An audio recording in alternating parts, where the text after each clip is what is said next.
وعمل صالحا، پہلے فرمایا اس کی توبہ کو قبول فرماتا ہوں، پھر فرمایا وعمل صالحا، جو اچھے عمل کرتا ہے۔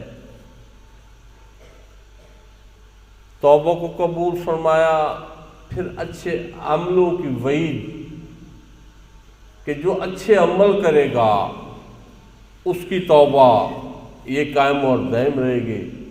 پھر آگے فرمایا ثم اہتدی، اور جو پھر ہدایت پہ رہا، توبہ کے بعد اچھے عمل کیے اور ہدایت پہ رہا۔ ڈائریکٹ یہ نہیں ہے کہ اچھا عمل کرو گے تو، سب سے پہلے فرمایا توبہ۔ توبہ سے بری کوئی بھی نہیں ہے۔ آدم علیہ السلام کو دیکھو، فَتَلَقَّىٰ آدَمُ مِن رَبِّهِ كَلِمَاتٍ فَتَابَ عَلَيْهِ إِنَّهُ هُوَ التَّوَّابُ الرَّحِيمُ۔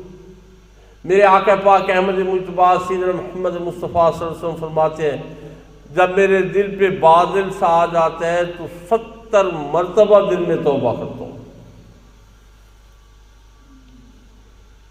جب یہ شریعت، جن سے شریعت کا اخراج جو ہے، جہاں سے شریعت نکلی ہے، جو شریعت کے بادشاہ ہیں، جو حاکم ہیں، جو سردار ہیں، وہ توبہ کر رہے ہیں تو ہم اور تم کون سی کیٹیگری میں آتے ہیں؟ ہمیں تو ہر حال میں اور ہر وقت بارگاہ الہی میں توبہ کرنی چاہیے۔ جو جتنا زیادہ توبہ کی طرف رجوع کرے گا، زیادہ توبہ کرے گا بارگاہ الہی میں، اتنا وہ اپنے رب کے قریب ہوگا۔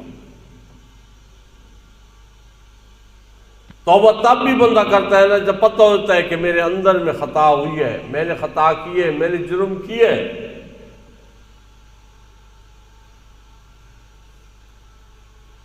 اور ایک ہوتی ہے عوام الناس کی توبہ، جس طرح یہ ہم لوگ ہیں، ہماری توبہ۔ ایک ہوتی ہے خاص الخاص کی توبہ، ہم توبہ کرتے ہیں زہر والے جو جرم کرتے ہیں، خطائیں کرتے ہیں۔ جو خاص الخاص ہیں ان کی توبہ ہے جب باطن میں کوئی اپنے اللہ سے جس لمحے میں غافل ہوئے وہ اس کے لیے توبہ کرتے ہیں۔